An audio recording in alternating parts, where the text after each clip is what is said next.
All right. Good morning, folks. Welcome. Welcome to the Coffee Run with Johnny here. I screwed up. I forgot to schedule the video. So, you know how you'll notice sometimes on Sundays or on Saturdays, you'll find me pump out like 100 notifications, right? I'll schedule a whole month of Paycheck and I'll schedule a whole month of the Coffee Run shows in advance because I know what I'm going to talk about. This week, I actually didn't know what I was going to talk about this week until Sunday. I was like, I don't know what to do next week because I still haven't heard back from my casino people about getting those interviews done. So I'm like, man, I got to switch gears here a little bit. So I had this crazy idea to do this, bullshit, batshit, or oh shit kind of a thing. And I forgot to schedule the videos out because I really didn't have my notes put together. Anyway, so here we are. I got down here and I'm like, let's get the show started. I'm like, oh crap, I didn't schedule it. So I had to schedule it real quick and that's why we're late. Anyway, good morning. Good morning all. We have some things to chat about today, it looks like. One is going to be, and I think Kevin is already here, Kevin Smith will be my guest on Trip Around the Table this Friday.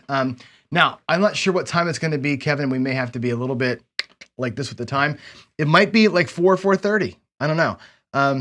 Only because I think Jeff and Gargoyle are going to go live on Friday at 5, which has kind of been their time, which I forgot about because they're not on my schedule.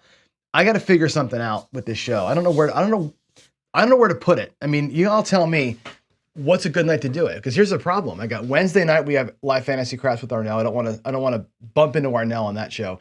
Thursday nights, Jeff is normally doing the D8 table, the perpetual thing.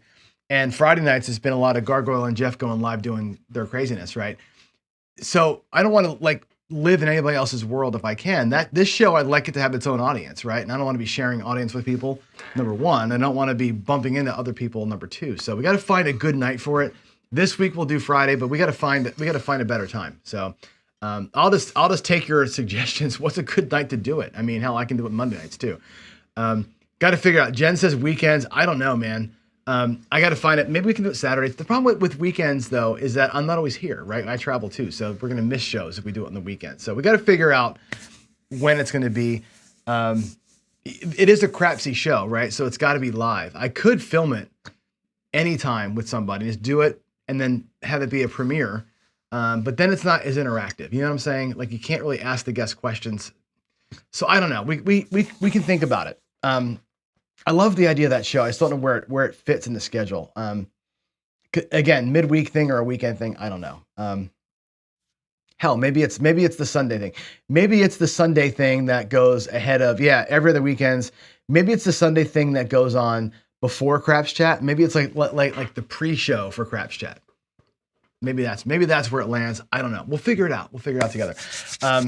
But I'm seeing some suggestions every other weekend from Jen. Most weekends are pretty much nothing happening. I agree. But if everybody's out on the weekends, who's watching? Anyway, daily paycheck, drawing down YOLO. We have to talk about the YOLO aspect of this again today.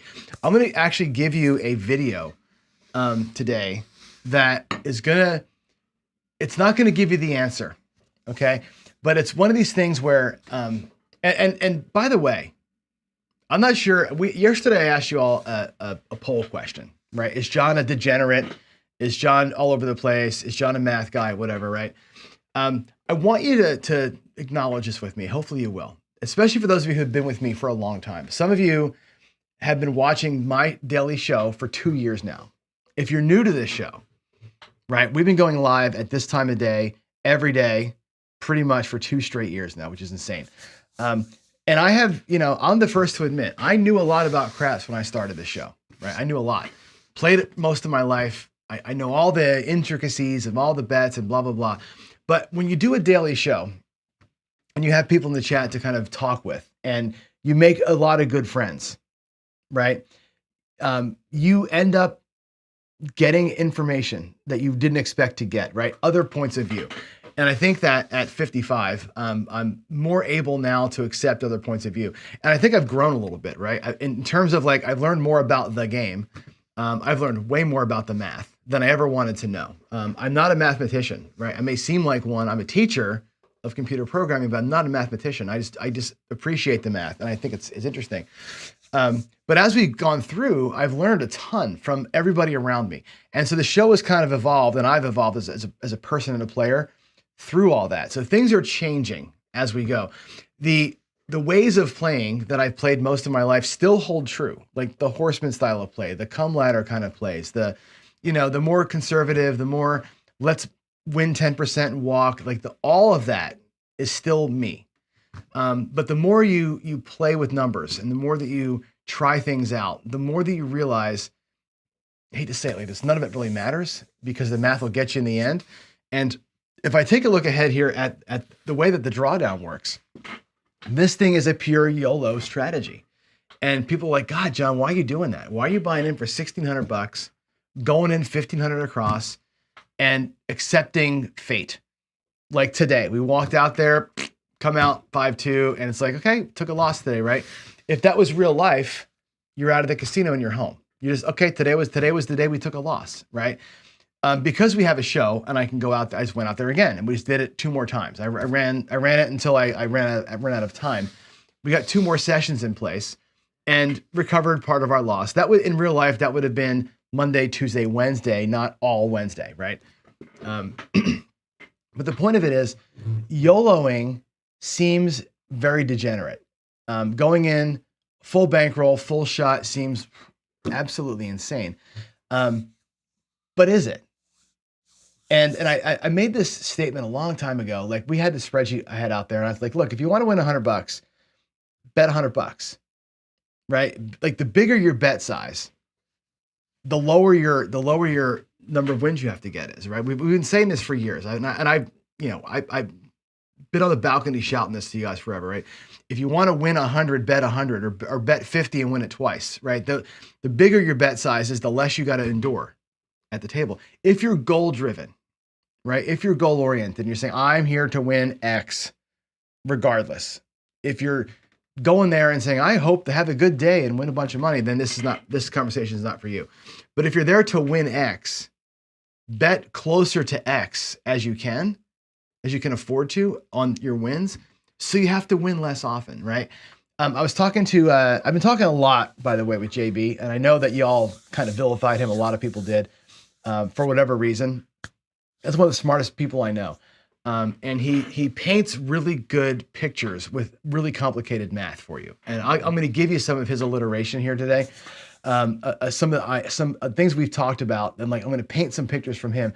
But the idea of a YOLO, and I've been going back and forth with him a little bit about, like, look, I know the law of big numbers is a real thing. I know that over the course of 1 billion rolls, you're going to end up losing exactly 16.67% of your come out rows. We know that, right? But I'm like, and you've all said this too, I'm only there for 100. What are the chances that out of 100 come out throw or 100 throws, that exactly 16.6 of them are 7s, right? Almost 0 in that little tiny run. Almost 0 is the chance, right? It may happen. Likelier, you're going to be at 20 7s out of 100, or you're going to be at 10 7s out of 100, but you're probably not going to be at 16. And I'm like, knowing that that's the case, what's the best betting decision? You know, we've been going back and forth about this, but there's no advantage to either way. Just know that you're never going to be in this perfect pyramid scenario when you're at the tables. And does it change the way you view things? And I think having an appreciation for math helps you, I think, through some of that. This strategy is a prime example of it. And I know I don't want to frame everything that we talk about around this strategy because it happens to be the one in front of us right now. But it's interesting because it's an all in. I'm going all in now. Bankroll, all on the table. One roll. Let's see what happens, right? Let's make it either work or not work. I got to watching a video yesterday, or not yesterday. I watched it this morning. I've seen it before. I've seen it like months before, about this probability of winning. And I want to show you just a screenshot from it. I'm going to put this up on screen right now. And I think if I can find it, and then I will make a link to this video up here somewhere, either in the description or maybe in the chat or something like that. Let me change screens here, and let me bring my browser over, and give me a second here to get this video up. Give me one second. It's this one here, and this video actually is called. Hold on one second. I want to zoom into this thing as best I can here. Well, it's not going to let me do too much. But here's the takeaway Oh my God. Come on, John. Can I just remove like this right side somehow? Is there a way to YouTube? I can do theater mode. There we go. That's what I wanted. Okay. So this video is called The Mathematics of the Casino, What People Get Wrong About Gambling. And there is some hardcore like math formulas in here. This guy gets into it, but here's this takeaway. He does a comparison and I think it's interesting. You have three people, Bob, Alice, and Carlos, and they're all trying to win $100 at roulette. Okay. And here's the thing, right? She's bringing 10 grand and she's going to bet $1 on red until she's up 100 or loses the 10 grand. Not unlike my daily paycheck shows we used to do, right? Where we're trying to put all this bankroll out there and bet a tiny amount and maybe we're going to win 10, right? She has a 0.26. So 0.02% chance of winning that bet, of winning $100 in this scenario. So does Carlos, who has $100 trillion, right? He has a 0.00265% chance of winning, not 2.65%, a 0.00265% chance of winning. That's a tiny fraction of a chance of winning. The guy that has $100 and just puts it all on red has a 47% chance to win. Why? Red is a 50-50 battle, right? It's not quite 50-50. You have the zeros to contend with, right? But on that one spin of the dice, he's either going to win his money or he's going to lose his money. And that's it. He has a 47% chance to win on a YOLO. These people have to win 100 times more than they lose over the course of time. Okay? It's a great video. You look at this, you go, damn, like it's real. This is what, and this is, again, the essence of what I want to talk about today, which is this. Let me go back over to here. I'm working through this bullshit, that shit, or oh shit series, right? And I want to talk to you about math and how math fits into this. And I don't want to minimize anything, but I want to make sure that we just think about some stuff. I want to give you some food for thought with this topic here. Okay, so let's just move ahead. Some things about math that are quote unquote bullshit. And I don't think these are bullshit in terms of the math is wrong. It's bullshit in the way that some of the math people talk to you about these things. Okay, here are a couple of what I would call BS statements, right? One, thou shalt pray at the altar of the house edge. Okay, house edge is a real thing.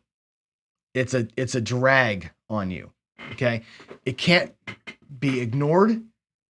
You can't say it doesn't matter. And I've said this, and what I mean by this is if you buy them for 500 and you lose all 500 because your bet's all lost, the house edge didn't affect you. You just made shitty bets or you got really unlucky and you lost it all, right? The house edge of a loss is whatever, you lost your money, right? There's a calculation in there for sure, but if you just piss it all away, it doesn't matter. If by the same token, you double your money, okay? Yes, you have turned 500 into 1,000. You won $500. Fantastic for you. You did experience house edge, right? That 500 should have been 518 or whatever it should. You got paid less than you should have got paid, but you don't care because you won $500, right? At the end of the day, you don't care, right? It doesn't affect your life most of the time. If you're playing the long game, it affects your life. And you got to remember that, right? A good visual for this is this. And I think what JB gave me, this is a great picture, right? Picture that you're kind of running a race sort of thing, right? And one person is just running the race. One person's got a weight on their back, like let's say that you're betting the 6 and 8. The weight that you got a necklace on and the weight's dragging you, it weighs 10 pounds. And you got to run with that 10-pound weight. And over time, because you're going to get more tired, then one person's going to be ahead of you, right? If you're betting the hops, that weight's 45 pounds and you're going slower, right? So that's what house edge does. It kind of slows you down compared to somebody who's betting with zero house edge. Don't pray at the altar of it though. What I'm saying is know that it's a thing, but don't worry about it. Like you can't make every betting decision based on the low house edge. If that was the case, you wouldn't play craps, frankly. Anybody who makes a hop bet in craps, right? You might as well play roulette. Roulette is a hop. Every roll's a hop bet. And they pay better. Pays 35 to 1 instead of 30 to 1. Why would you ever hop in craps?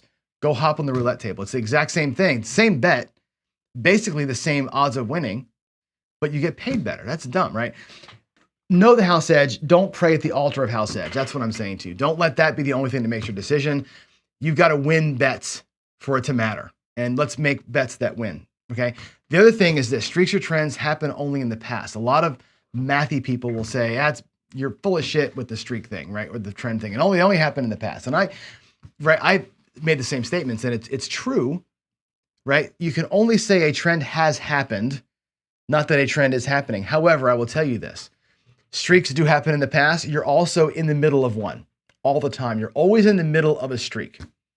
So to say that they only happen in the past is a kind of a BS statement. You're always in the middle of one. Now, you may catch, 10 reds in a row and you walk up to the table, you're in the middle of a streak of reds. What matters on that statement is that the fact that 10 happened doesn't mean that the 11th is going to happen, but you are in the middle, or you are participating in a streak at the moment. So don't let it be so dogmatically said that it only happens in the past. It's not true. Streaks and trends have happened in the past. You are also in the middle of one all the time. Whether that one that you're in continues on, you can't predict or know, but you are in the middle of one. And I think we have to realize that. When I talk about variance, that's a real thing. Okay, so let's remember that. The other thing that I think is kind of BS a little bit is this whole you must obey the law of big numbers thing. Okay, we'll talk about the law of big numbers, and we're going to get into a whole show about it probably at some point. The law of big numbers simply means over the course of many, many trials, billions of rolls, billions of spins, the exact expectation, not exact, but within infinitesimal percents of where you're going to be, it's going to be, right? After 10,000 rolls and craps, that pyramid will look almost exact. You'll be off by 1 or 2 rolls here and there, of course, right? But over 1 million rolls, 3 sevens difference makes zero difference to you, right? 3 sevens off one way or the other makes no difference. In 100 rolls, 3 sevens plus or minus makes a huge difference. And that's the thing that we have to understand. The law of big numbers does matter to the casino. They're playing that. They're playing the billion roll game. You're playing the 10,000 roll game. Over the course of your life, you're playing the 100 roll game when you're there. So remember that. The variant that you see, the number of sevens that comes in the 100 rolls that you're there will be it will probably never be 16. It might be, but it will likely be 10, 11, 12, 13, 14, or 17 through whatever, right? You're going to have more or less. The law of big numbers affects you, but you don't feel it because you're playing in slices of time. That's an important thing to remember, okay? And I think the other thing that's bullshit, although I've said it, nothing you do matters. And again, these are not bullshit statements in that they're false. They're bullshit statements in the fact that they're kind of weaponized against people a little bit, like nothing you do matters. I don't like this sort of, it doesn't matter because you know that you're going to lose X number of times over the course of time, so just bet what you're going to bet and screw it, right? That's kind of a defeatist attitude. I still like the chess game, and I think we all kind of do. I don't like to use that kind of what do you call it? That kind of outreach, which is not really outreach. That's kind of pushing folks away. So I think that's a bad thing that some people use as kind of a hammer to us. But the math itself, it's crazy, right? The impossible things will happen, right? Remember this: the thing you expect to happen will happen. You will see over the course of 10,000 rolls, 167 or whatever it is, 1,675 whatever sevens, right? You'll see that roughly. But you'll also see the impossible, like 10 sevens in a row or whatever, right? Those things will happen. Everything in math, there's a formula for it. And again, I'm not a math. I took 0 math. I took math in high school up to a point and then I stopped. I hated it. I was a creative guy. I stopped taking math. But the more you talk to math people and you get into rabbit holes watching math videos, there's a formula for everything and it always freaking works. It always freaking works. And so some crazy things that can be said, right? Again, talking to JB, like this 10 consecutive sevens thing, right? This is such an interesting story. The way that you figure stuff out, right? You know that to roll 2 sevens back to back, we know that it's a 0.167 is the ratio for how much it is to roll a 7, right? 1 out of 6. 1 out of 6 times 1 out of 6 is what it is to roll 2 sevens back to back. To roll 7, it's 1 out of 6 times 1 out of 6 times 1 out of 10 times. Okay. That ends up being like it's like 99.9999997%. Like it's like 1 in 300,000 events would happen before you saw 10 sevens in a row on somebody's come out. which is a tiny little thing. And this is where the gambler's fallacy comes in, right? The law of big numbers says, okay, that will happen. In 300,000 trials, you will definitely at some point see 10 consecutive sevens. And the way to visualize this, I love this little visual, and I'll give this one again later on. But the visual is, let's say you've got 300,000 people in a line, and they all walk up to a table, right? And each one of those persons watches 10 rolls and leaves. One of those 300,000 people is going to see 10 sevens in a row. That's how you visualize that, right? Which is a fantastic visual. It's going to happen. Now, that person who saw the 10 in a row is going to be the one guy that says, holy crap, that just happened. Like that can never happen. It just happened, right? Everybody else, all 299,000 people will say, you'll never see 10 sevens in a row. Now, I'm lying to you a little bit because the 9 people before him saw 1 7, 2 sevens, 3 sevens, 4 sevens. And now the one guy's going, wait, 5 in a row, that's weird. But then he walks away, right? Next guy saw, 4 other rolls and then 6 sevens. That's kind of weird too.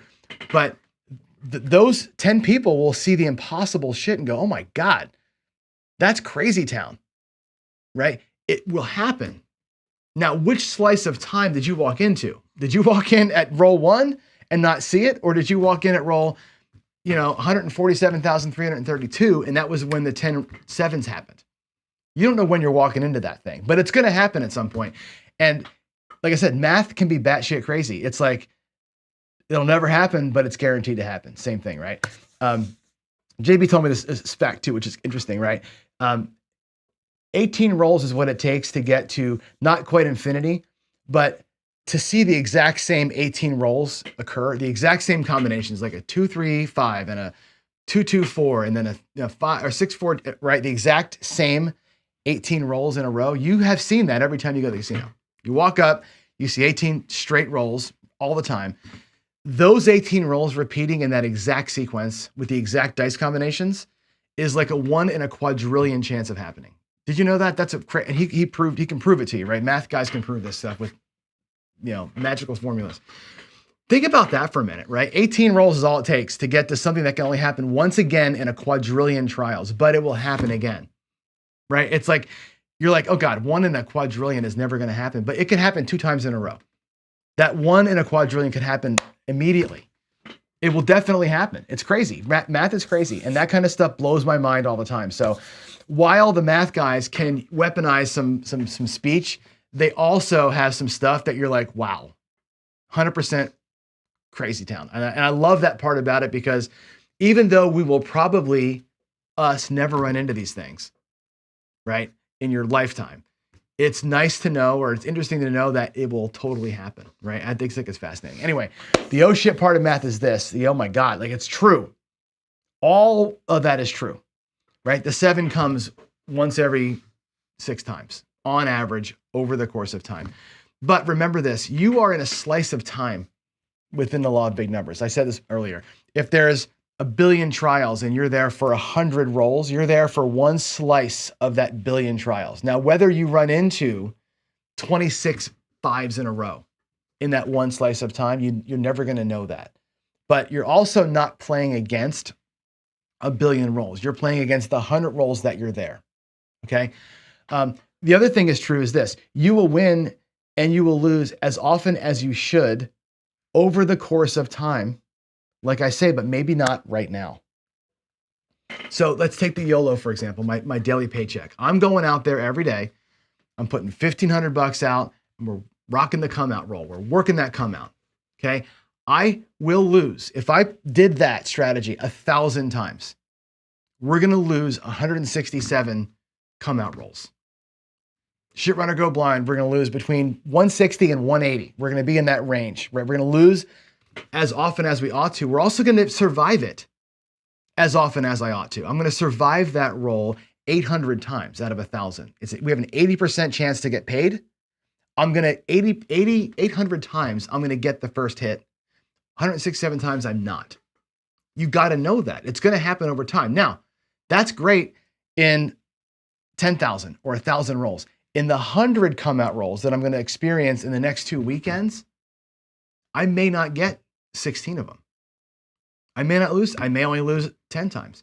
You're in a slice, okay? So remember, all of that math shit is true, right? You're gonna lose and win as often as you ought to, but it just may not be in the variant that you're in today. You never will see, air quotes, never will see a perfect run of all the expected outcomes.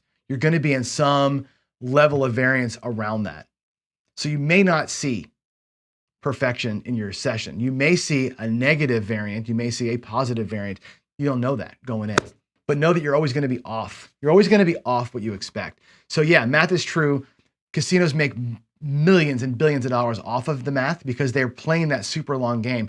You're playing a long game, but you're playing it in small slices. Okay. Altogether, those slices add up to a small version of law of big numbers for you. But really, here is where you live. You live in the slice, and the slice is interesting to me, right? I haven't solved the slice. I don't think you can solve for, because I'm in a small slice, I should bet differently. I think that the math people will tell you that you're insane for thinking that. However, I go back to that video and I say, okay, if I'm going to bet $100, I got a 50-50 shot of winning it versus trying to win $1 100 times. It's not the same argument as, law of big number stuff, but it kind of is, right? Varying your bet levels, right? And reducing the number of times you have to win changes everything in terms of your expected return. And again, watch that video. It's a great video. I'll link it to you here. Watch that video because it's so interesting how time causes all the wounds. It doesn't heal all the wounds in these games. Time is your biggest freaking enemy in this game. I've been saying it for years. That video, again, I rewatched it. I'm like, oh my God, I got to go back and say this again because it's so true. The law of big numbers is proving to us that time is what kills us. And that's why I say you're going to win or lose at the right rate, but today may not be that day. And I think that's the hope that I clutch onto, before I dive into the pool of saying, fuck it, I'm just going to bet the pass line and just let it happen and just give up.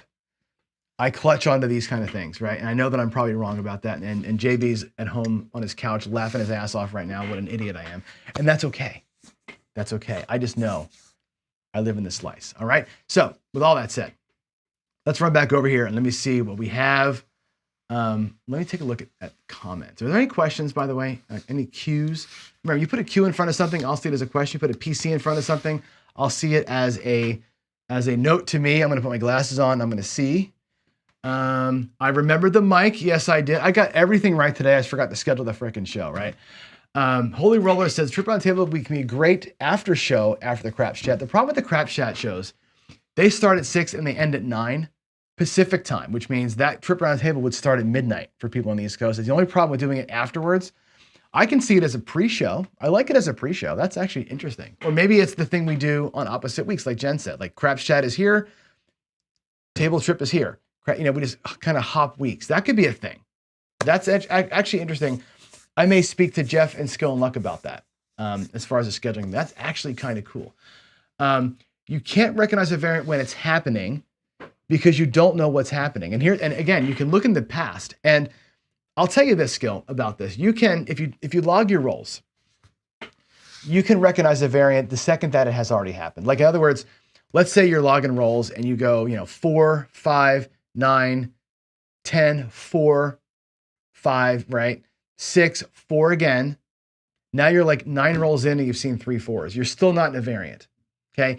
You roll a 11, a 10, and then a 4. That fourth 4 becomes the variant. Now you know for sure the 4, you're off the 36 expected rolls.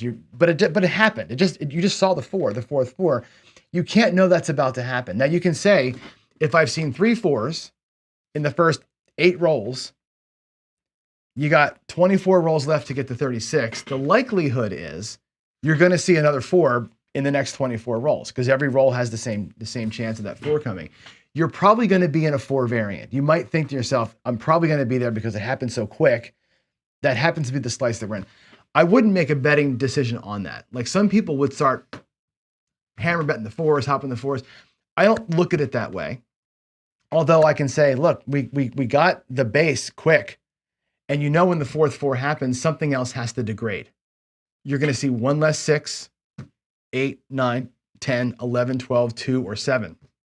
because that fourth four came, something else has to be lessened on that 36 roll streak. But you don't know what it's going to be. You can't look ahead and see what it's going to be. That's why the math guys say it only happens in the past. True. I'm saying you're still in it though.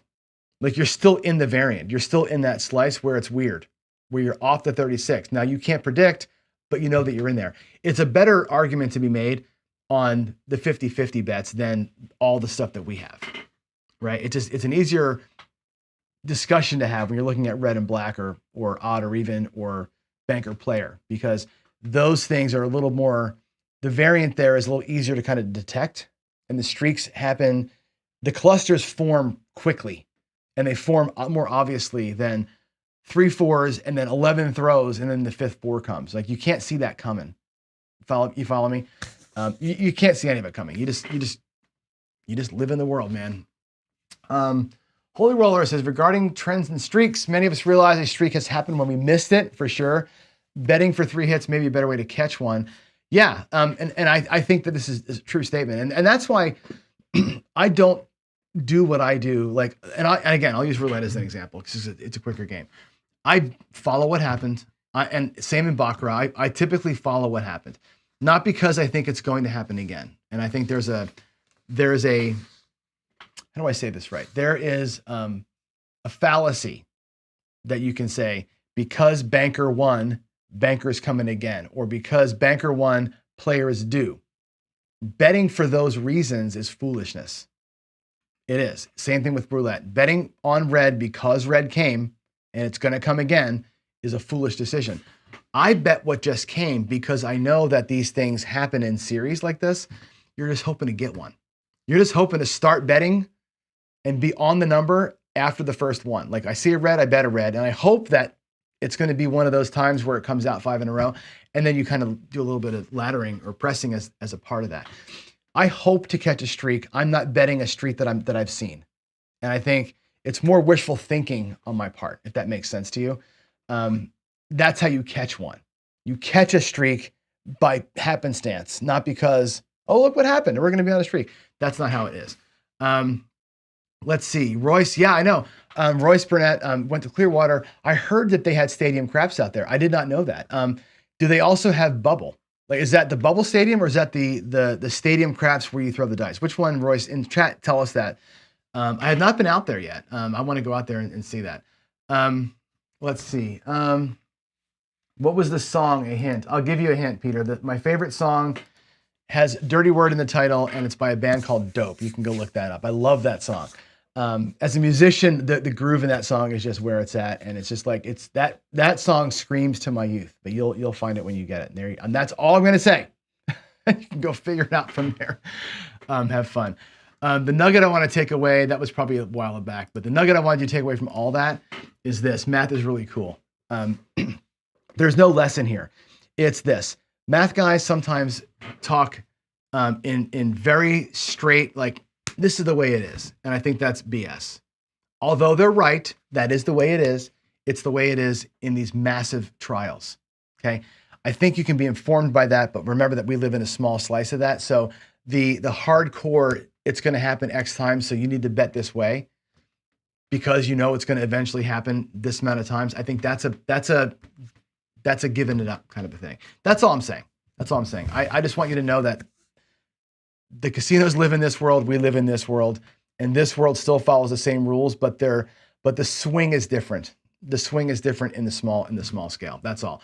I think that video with the YOLO, with the guy, Bob versus Alice and Carlos is super interesting. That's a good takeaway. Math theory is why I think we may be living in a simulation. That's pretty funny. That is funny. Okay, so look at this. Roy says we have a $3 minimum box bet bubble. Okay, interesting. That is interesting because in Washington State, bubble craps was not allowed because of again, this goes back to the whole RNG debate, right? Is there an RNG in those things or not? Nobody will actually tell me. But Washington State disallowed bubble craps because anything that's not live play has to be on what they call was it like a tier 2 or tier 3, whatever that is, bingo. It's basically electronic bingo. is how all the slots have to be. And for that reason, they've never had bubble craps out here because it can't be regulated as electronic bingo. That's interesting that they have it out there. Cool, that's good. It's a little bit of a drive for me, but yeah, awesome. Arcades asks me, you don't use any sort of math or pattern pair to make these big? I don't. I just play my betting pattern and hope for the best most of the time. I do. Here's what I know. If I look at the example of going out for 100 and having a 50-50 shot at winning that $100, that's a better chance to me than trying to win 10 $10 bets in a row or 10 $10 bets before I lose, right? That's a better chance for me. That's a math thing that I actually use to sort of inform things. Everything else that I do, I'm informed by the math that I know that the average person's 8.5 rolls. I know that the average time between the point being set and a 7 out for me is about 5. For most people, it's between 3.5 to 4. I try and live in the world where I know that's probably what's going to happen, right? And if you kind of optimize for the average, then the above averages, when those things come, they're even more beneficial to you. And that's kind of what I just optimize for the average, but I don't go insane with everything else. They have moved the ATS to a table game called Roll 4. No, I have not heard that. I got to go check that out. Interesting. There was a game out there called, was it called Yo? For a minute, there was a game. It was played at like a blackjack size table. It was called Yo or something, and it was like dice in like a Yahtzee cup, and you rolled them, and it was kind of like street craps, but it was like you can only bet on a couple things. Interesting. The ATS goes to a table. Wow, I got to see that. What's the house edge on that? Is that like a 20% house edge kind of a play on a sitting down table? Yeesh. Interesting. I got to check that out. Somebody put a game out it was like baseball or something. It was like roll the dice and it was like a baseball simulation on a craps table, like singles, doubles, triples, and strikes and outs and stuff like that. Super complicated. It never took off. But I think Shackelford did a video on it at one time. For a while there, he was doing cool stuff. Remember him? He was doing, I should get him on here again. He was doing his old channel. He would do videos all the time of the new game he had tested. Like check out, and he'd have the inventor of the game showcase their game and how it's played. And all those videos, none of those games were in the casinos. Like they're all just like pipe dreams, but fun to watch anyway. So anyway, all right. I think that's it. Is it 9 o'clock? It's 8:45. Any more questions y'all have? Talk about whatever you want to. You can, I got 5-10 minutes here to kind of go through things. Again, I don't want to make any kind of to Jen's question, any kind of a stern point today. I just wanted to kind of give you food for thought with the math stuff. Just think through it. Just think about the fact that you're living in the world of all that stuff, but how wide it hits you based on how long or how short you're playing is very, very fascinating to me. I like talking about it. So it's better to bet the 6 and 8. It doesn't matter. And this is the math thing that I say, it doesn't really matter. What matters is how long you can take it, right? Let me go back to the table. And that's a great question, Skill. Let's actually push it out there, okay? Because again, probability doesn't matter. I mean, it matters, but it doesn't. And I don't know how I can explain this the best way, but let me do this with quarters because they're just easier to pay.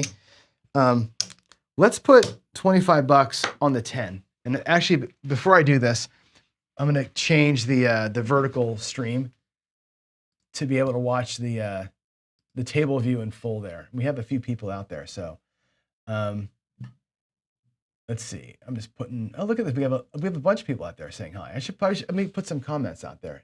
You're new. Player 2 is new. Well, good. Welcome here. Wow, a lot of new people watching. That's awesome. Crapping Camper's out there in the vertical stream today. That's fantastic. JR is out there. G-Dub is out there in the vertical. I'm not vertical only Arcades. We do both. I always stream them both at the same time. So it's hard to manage, frankly, the vertical and the horizontal going simultaneously. Anyway, here we go. We're on the 10. Here's the probabilities, right? We know, I'm going to put the reds out. You're going to lose. I'll put them on the don't pass. 1, 2, 3, 4, 5, 6 times. You're going to lose 6 times, no matter what you're betting on. If it's the 10, or if it's the 9, or if it's the 8. It doesn't matter. You're going to lose these bets 6 times before you win them. Okay. If everything goes to perfection. Okay. What does it mean to lose this bet 6 times? Well, it means the same for everybody. Everybody's going to lose $150. This guy's going to lose 180 because he's got the extra, right? He's going to lose 180. But let's just put it out there. 175. You're all going to lose what you're supposed to lose. That's fact. Okay. Here's the thing.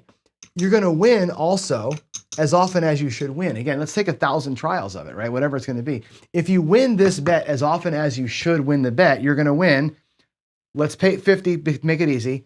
1, 2, 3 times. Now, again, you're paying VIG on that, right? You're going to win 150. You're going to lose 150. It's a wash other than the house edge. You're going to pay your commission. This is actually $49 with your VIG. Okay, you're going to win roughly the 150. On the 9, you're going to win $35 4 times. What's that look like? 1, 2, 3, 4. 1, 2, 3, 4. You're going to win $35 4 times. You're going to lose 150. You're going to win 100. There's 25. You're going to win 140. You're going to lose $10 over the course of time. This, you're going to lose a few extra bucks. You're less dollars. You're going to lose whatever, $3 instead of being down $10. It doesn't matter. You could literally sit here and bet the 4 only. Just bet the 4 for a quarter and let it happen. You're going to win whatever that is, $147. You're going to lose 150, and that's how it's going to be, right? You could bet just the 9 and know that you're going to lose 150. Because you're going to get beat 6 times by the 7, and you're going to win 140 when this thing wins its 4 times. Period. Like, there's no difference between just betting that or just betting that. And that's what the math guys that's why they say none of it fucking matters, right? Same thing here. This is going to win $35 5 times, no matter what. It's going to be less money than that. $35 5 times. What does that add up to? 1, 2, 3, 4, 5. Let's put it out there so you can see it. 1, 2, 3, 4, 5. There's 100. There's 25. There's 25. 175. You're going to win 175. You're going to lose 180. In every case, you lose. You lose $5 here. You lose $10 here. You lose about $3 or $4 over here. That's what it is. You could literally sit there and bet a $30 8, smoke your cigar, have your whiskey, and know what's going to happen. And this is why I say the math guys, and not my friend JB. I'm talking about the math trolls that tell you none of it matters. Who cares? You're going to win and lose at the right rate. If you bet all the way across, 160 across, and things happen according to plan, you're going to win 3 of these, 3 of these, 4 of those, 4 of those, 5 of these, 5 of these, and you're going to lose 160 6 times. All told, you'll be down about $50. That's just the way that it is. But again, if you did that thing 1,000 times or 10,000 or 1,000,000 times, that's what's going to happen. If you do this one time, you're either going to lose it all or you're going to win your one. That's the YOLO difference. And that's why I say, who cares? Go to the casino and do that. Take your $500 and do this all day long. You'll last forever. You'll get a nice $25 rating, minimum bet rating. You can sit there and get your free cruises or your free dinners or your rooms or whatever it is, and that's it. Just play that all day long, right? And maybe some days you go out here for a black chip and guy rolls a 4, you get paid $200 and you walk out of the casino with your daily paycheck. That could be a total thing. And that's what that means, skill. That's why I say, don't let the probabilities drive you, because it doesn't matter. If you're willing to sit there, let's get back over to the other screen. If you're willing to sit there, right, and allow probabilities to take over, and I said before, if you're just going to say, screw it, I give up. I'm going to be a slave to the math and I just don't care. Bet that 4 all day long. Just the 4. And let it resolve itself. Maybe you get lucky and you're in that day, that slice of time where you hit 4 of them before 6 sevens, you win an extra couple of bucks. right? If you're in the other world where the sevens come, you get 8 sevens instead of 6 that day, you lose an extra $50 or whatever it is. That's kind of what I'm at. So there's no better bet. They all will do what they're going to do. And that's the math way of looking at it. The law of big numbers says they will do what they're going to do over here. I will tell you that in this slice of time, it's going to be different than that. And whether it's a 6 or 8 that has a better chance of winning or the 4 or 10, which has a smaller chance of winning, in your slice of time that you're there, you can't predict what it's going to be. Personally, this is why I go across. I take more numbers across because in that small slice of time, I want in and out. I would rather I want the 80% chance that I get it to be the thing that makes me get it. That's why the YOLO on the Dallas Drawdown to me works so well. 80% of the time we get it, and that's all I'm worried about. Nice and quick, nice and out, right? Bye-bye. It's a simpler way of looking at life, I think. I have not watched that challenge, Royce, the 10% challenge. I've not seen it. But he and I did exchange a couple of emails about the way that we kind of progress the bets up. It's interesting. The way that he does the compounding interest kind of thing, it's pretty cool. So he's an interesting cat. Watch the videos. I never liked him. Dice Dr. Dan, I will not tell you if you're right or wrong, but you're right. I love that song. Like I said, when I was a kid, I was such an angry kid. Oh my God. I was so angry when I was in my 20s. And I moved from Jersey to Seattle. I was such an angry, pissed off, black and white person. Like so binary, just like all the time. If that song had been out when I was a younger kid, that would have been like my whole soul, that song. Nowadays, I don't have that kind of rage in me anymore. But that song brings me back, and I love the groove. The groove in that song is just so cool. That song without the words would be like my all-time favorite song. Seriously. All right, I'm out, guys. It's 9 o'clock. That was a fun conversation. Anything else happening in chat? I'm gonna scroll to the bottom here to make sure I didn't miss nothing. Let's see. Wow, string betting the Buffalo. Jeez, interesting. Let's see. I'm just looking through here. Toss the dice. Let's see. Looking at avoid myths that destroy dice bettors' bankroll. I think lots of myths for sure. Holy Roller agrees. Okay, I think Shift Around the Table on off Craps Chat weeks is a good way to think about this. Actually, Skill. Think about that. Let's talk to Jeff and see if that works out. Hopefully, we have a new season of Craps Chat starting up soon. The problem is that show lost momentum here because we've been off for so long, and there's so many other people doing Craps Chatty kind of shows that I hope there's still an appetite for it. I love that show. I hope there's still a big appetite for it. Let's see. Anyone know why the logo and serial number on the dice are not filled in like the pips, and what effect does it have? I don't know. That's a good question. That's an interesting question. We should ask. I have a friend over at Midwest. I'll ask him because I know that the pips. You know how the pips work, right? They're actually indented into the dice, right? So the pip with the 1 is deeper than the 6 pips are on the 6, right? They're super shallow. So the 1 and the 6 side weigh exactly the same. The paint weighs the same on both sides. I don't know what the etching does though, because those are just engraved in there. I don't know.